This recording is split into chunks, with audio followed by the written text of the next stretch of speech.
Soyez les bienvenus dans ce deuxième numéro de votre émission, le Talk Afrique Santé, le rendez-vous du bien-être sur Midi 1 TV, ici en Côte d'Ivoire. Pour ce deuxième numéro, nous allons parler des AVC, accidents vasculaires cérébraux qui se définissent comme une défaillance qui atteint le plus souvent une partie importante du cerveau. Et pour en parler, nous sommes sur ce plateau avec des spécialistes. Le docteur Pascal Ajoua, qui je rappelle va m'accompagner à chaque numéro. Docteur, comment va la santé? Ça va très bien, merci. C'est un plaisir pour nous de recevoir un de vos collègues spécialistes en la matière. Alors, le vrai spécialiste de la question, c'est le professeur Kwasi Begré, pour nous parler des accidents vasculaires cérébraux. Et le professeur Kwasi Begré est professeur émérite de neurologie et ancien chef de service au CHU de Cocody. Merci de m'avoir invité à prendre part à cette émission. Selon l'OMS, l'Organisation mondiale de la santé, l'incidence de la maladie passera de 16 millions en 2005 à 23 millions en 2030 pour dire que les chiffres vont au crescendo. Nous sommes en Côte d'Ivoire, le pays est concerné à l'image des autres pays. Mais est-ce que les Ivoiriens connaissent ce qu'est l'AVC? Élément de réponse à travers ce micro-trottoir. En toute franchise, je n'ai aucune idée. Aucune personne de mon entourage a été victime de cette maladie. Donc je ne sais rien de tout cela. J'ai déjà entendu parler des AVC. Je sais que c'est vraiment des maladies, vraiment, c'est une maladie plutôt qui vraiment cause beaucoup de dégâts et vraiment elle fait beaucoup de victimes en moins de quelques heures. J'entends parler de cette maladie, mais bon, je n'ai pas été victime ou bien un proche n'a pas été victime. Ouais. Sinon j'apprends ça dans la télévision. AVC, ceci, je ne sais pas. Présentement, même en Côte d'Ivoire, nous avons beaucoup d'AVC. Bon, je ne sais pas à quoi c'est dû, mais je pense que c'est plutôt dû au stress. Les sujets qui sont hyper tendus sont des candidats, on va dire à 90% à des AVC, surtout s'ils ont une activité intense, professionnellement parlant. Et c'est pour ça que vous voyez aujourd'hui plein de jeunes qui ont des AVC, ce qui n'est pas normal parce que moi, je me rappelle, on n'entendait pas parler d'AVC pour un sujet qui a 20 ans ou 25 ans, mais aujourd'hui, ça arrive. Alors, pourquoi ça? Parce qu'il y a une pression professionnelle, il y a une pression familiale, etc., ou même une pression sociale. Maintenant, la jeunesse est en train de prendre le dessus. On remarque que les personnes âgées sont même en train de mieux se contrôler par rapport aux jeunes.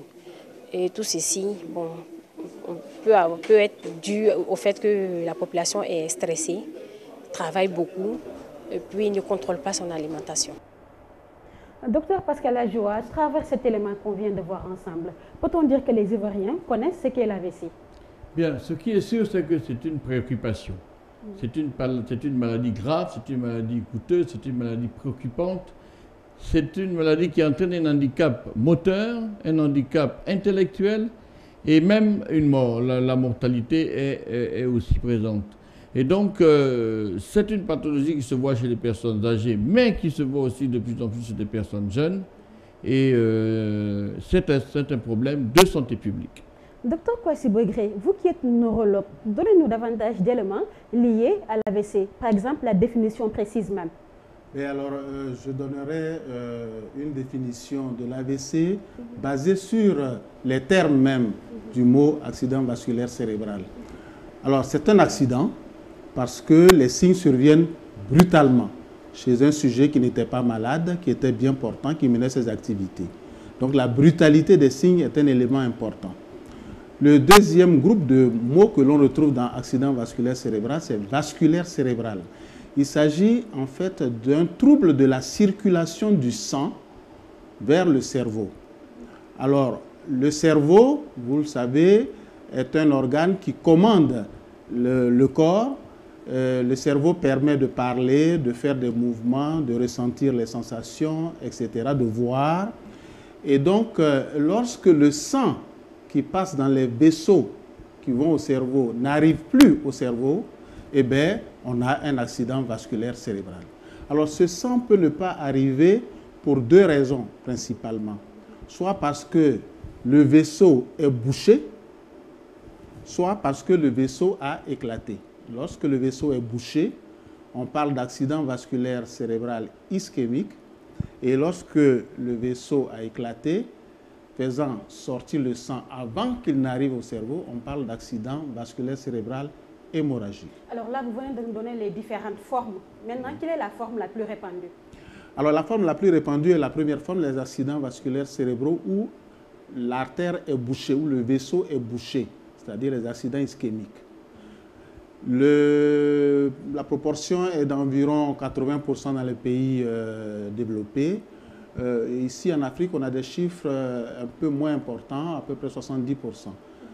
On a plutôt un peu plus de formes hémorragiques que dans les pays développés. Alors pour ça, Kwasi Begué, donc si nous comprenons bien, ce sont des signes, c'est un accident vasculaire et qu'il y a des signes neurologiques. C'est exact. Comment cela se passe? Alors, c'est parce que le cerveau commande un certain nombre de fonctions. Et le cerveau fonctionne parce qu'il reçoit du sang à travers les vaisseaux. Donc, lorsque ce sang n'arrive pas, soit parce que le vaisseau est bouché, soit parce que le vaisseau a éclaté, eh bien, on arrive à peu près aux mêmes conditions, c'est-à-dire que le cerveau ne peut plus exercer son activité de contrôle sur le mouvement, sur la vision, etc. De façon assez simple, il faut savoir que le cerveau est composé de deux parties, une partie droite et une partie gauche. La partie droite du cerveau fait fonctionner tout le côté gauche du corps. Et la partie gauche du cerveau fait fonctionner tout le côté droit du corps. Et donc, supposons que le problème circulatoire concerne la partie droite du cerveau et que ce problème circulatoire concerne la partie du cerveau qui fait parler et qui fait faire des mouvements. Alors, la personne malade ne pourra plus faire de mouvements sur son côté gauche, puisque c'est la partie droite du cerveau qui est atteinte, et ne pourra plus parler, par exemple. Alors, qu'est-ce qui est à l'origine de cet arrêt ou de cette diminution même de la quantité de sang même qui va vers le cerveau? Qu'est-ce qui est à l'origine de cela? Alors, il existe plusieurs causes. Si nous prenons le premier groupe d'accidents vasculaires cérébrales, c'est-à-dire le groupe où les vaisseaux sont bouchés, eh bien, les vaisseaux peuvent être bouchés parce que les vaisseaux eux-mêmes sont encrassés de graisse, c'est une façon de parler, mais on a une maladie qu'on appelle l'athérosclérose qui favorise le dépôt de graisse sur la paroi interne des vaisseaux et finit par les boucher. On a aussi le cœur qui peut, en dysfonctionnant, les maladies du cœur, font que le sang ne circule plus bien et le sang fait des caillots. Ces caillots peuvent aussi boucher les vaisseaux. Ça, c'est par exemple le premier groupe. Pour le deuxième groupe, là où les vaisseaux éclatent, la cause principale, ce sont les malformations des vaisseaux eux-mêmes. Les vaisseaux étant mal formés, il suffit que le sang vienne sous une pression un peu forte pour que le vaisseau éclate. D'accord. Quels sont maintenant les symptômes qui permettent de reconnaître que la personne-là, elle est en train de faire un AVC? Comment reconnaître cela? Alors, la toute première chose qui fait penser à un AVC, c'est la brutalité d'installation des signes. On vous a dit que c'est un accident.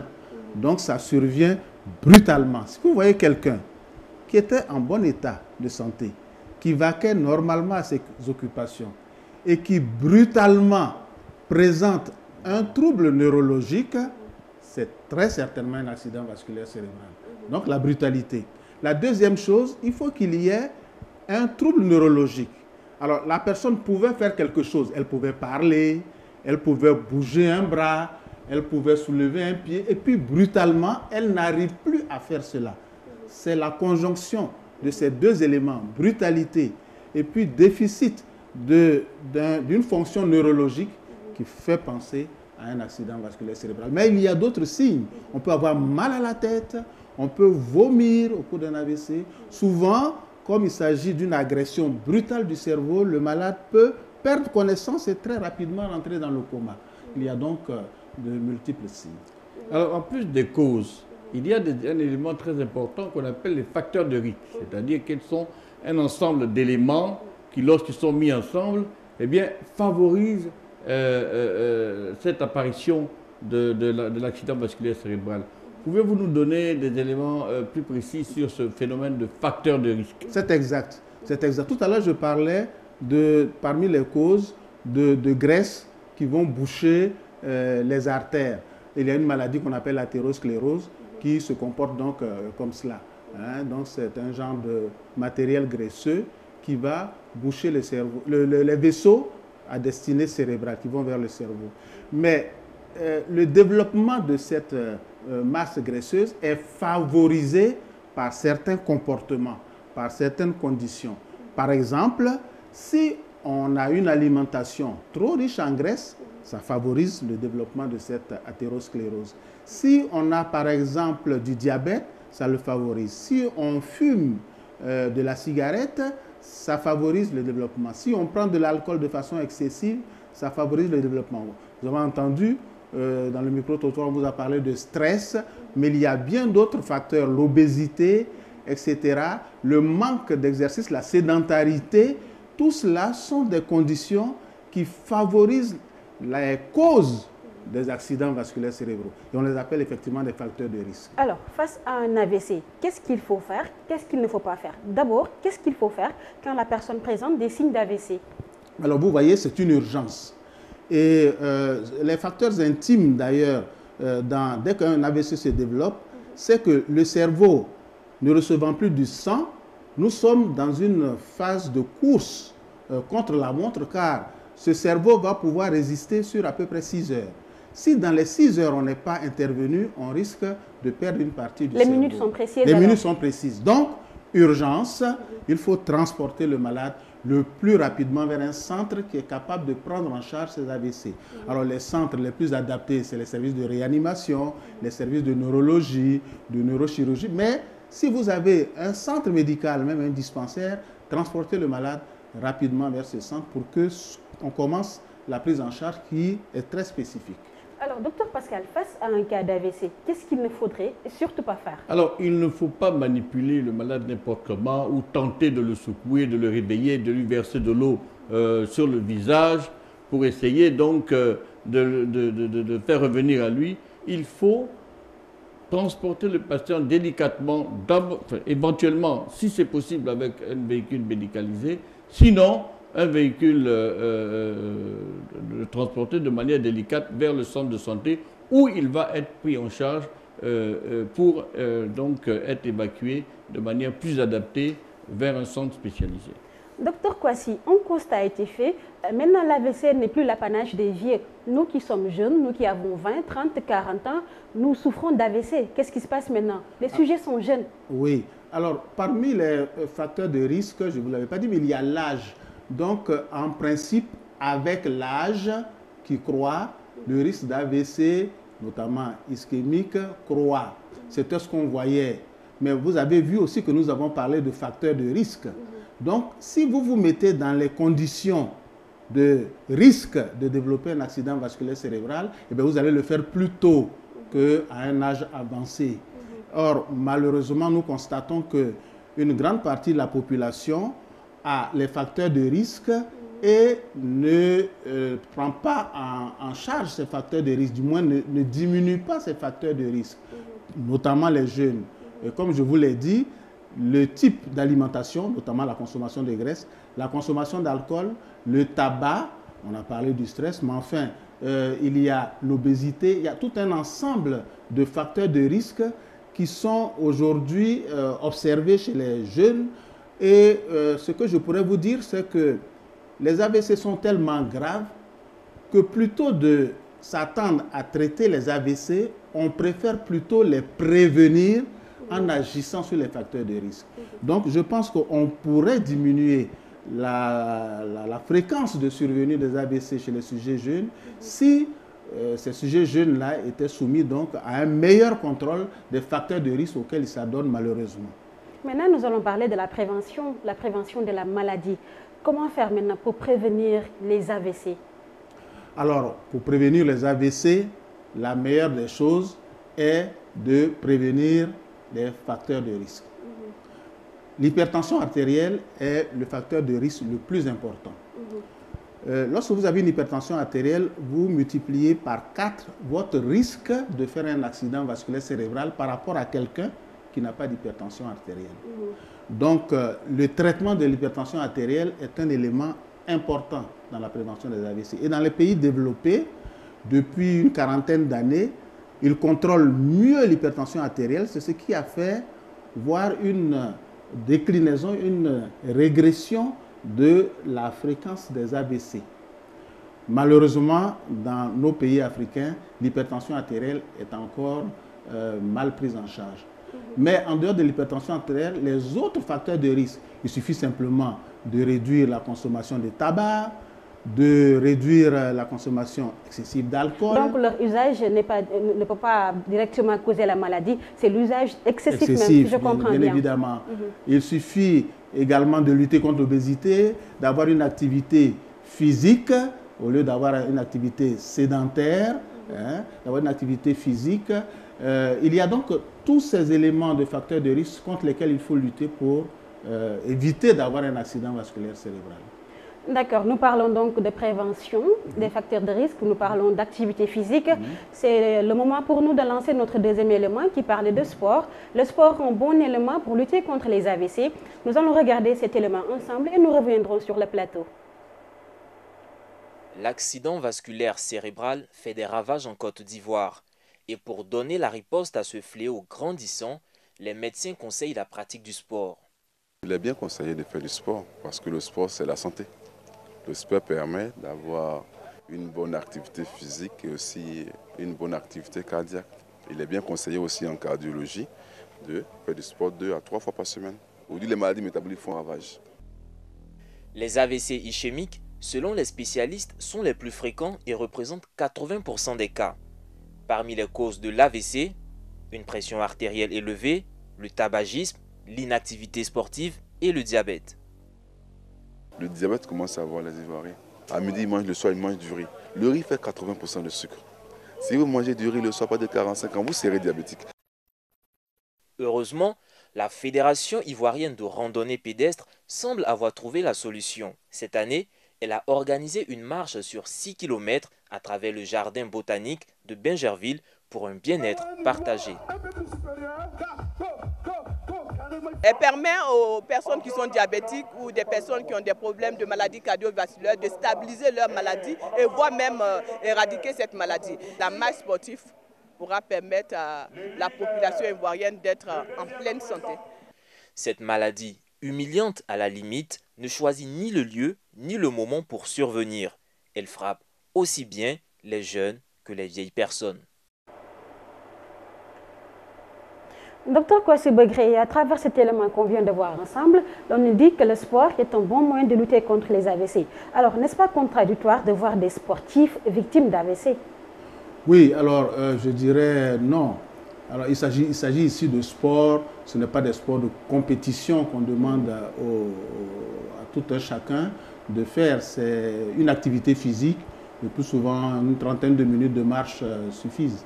Mais chez les sportifs qui ont malheureusement un AVC, ce n'est pas le fait de faire du sport qui favorise l'apparition de l'AVC. Ils ont souvent des pathologies non identifiées qui est à la cause de...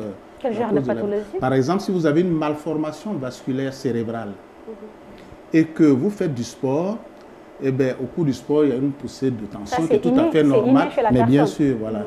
Et donc, cela peut faire éclater le vaisseau et vous pouvez en mourir. Voilà. Maintenant, il y a des sportifs qui décèdent peut-être d'autres moyens. C'est là, je crois, le fait de dire que le dépistage de tous ces problèmes d'hypertension, de diabète, d'obésité, devient quelque chose de préoccupant. Il faut absolument que les patients soient dépistés et que les traitements soient mis en route pour éviter de se retrouver dans cette situation fâcheuse. Docteur Pascal, à travers la maladie même, comment se passent d'abord les impacts sur le patient et la famille qui l'accompagne durant la maladie? Alors au niveau du patient, d'abord c'est sa vie qui est en jeu. Il peut mourir de l'AVC ou dans les suites. Et puis ensuite, le patient, il a un handicap moteur, il n'arrive pas à se déplacer, il a un handicap intellectuel, il n'arrive pas à gérer son quotidien, il n'arrive même pas quelquefois à faire les choses les plus simples de la vie, et cela lui tape sur le moral. Et là, il a besoin, bien sûr, du soutien médical, mais aussi il a besoin du soutien de la famille autour de lui pour gérer les petites choses, pour gérer le quotidien. Donc la famille doit s'organiser autour donc, du patient pour lui permettre une récupération. Docteur Kouassi, maintenant sur le plan économique, comment ça se passe? La maladie et la prise en charge est-elle chère? Oui, elle est chère pour nos malades dans nos conditions économiques. Une hospitalisation pour un AVC dure en moyenne une quinzaine de jours, dans les formes importantes. Et il y a toute une série d'examens à faire, des scanners, des imageries par résonance magnétique qui coûtent relativement cher. Ensuite, les médicaments qui sont proposés sont également chers. Souvent, le malade est admis dans un service de réanimation. Tout cela donc entraîne des coûts directs qui sont relativement élevés, mais aussi les coûts indirects. Vous savez que toute la famille se mobilise autour, etc. Il y a du perte de temps de travail, et donc ça revient relativement cher.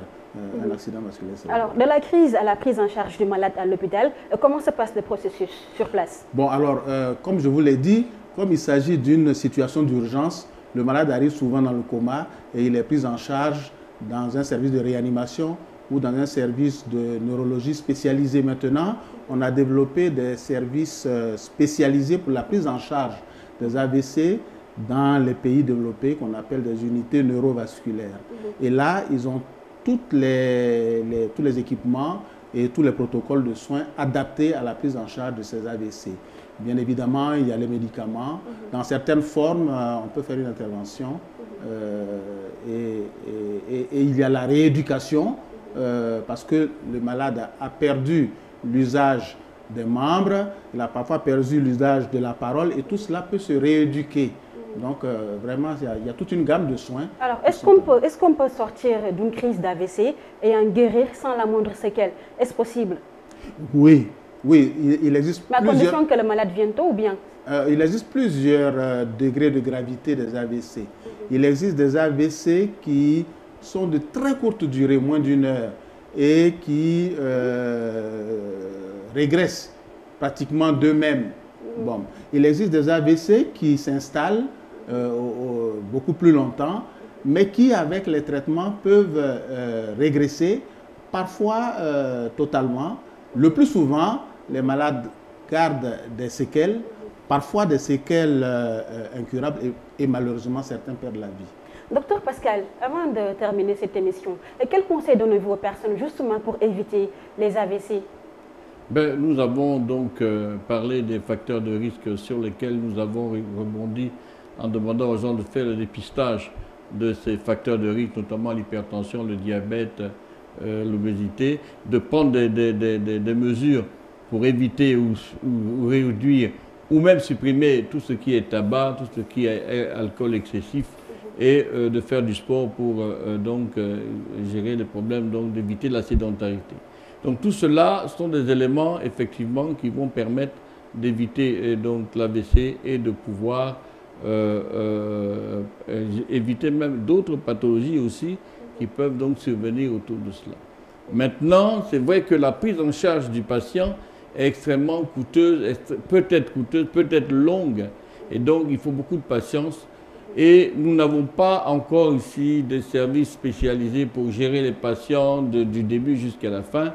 Et nous sommes donc obligés de nous rabattre sur les familles pour permettre aux patients de vivre, même s'il reste quelques séquelles encore, de vivre quand même de manière décente. Docteur Kouassi précisait qu'il ne s'agit pas de n'importe quel sport.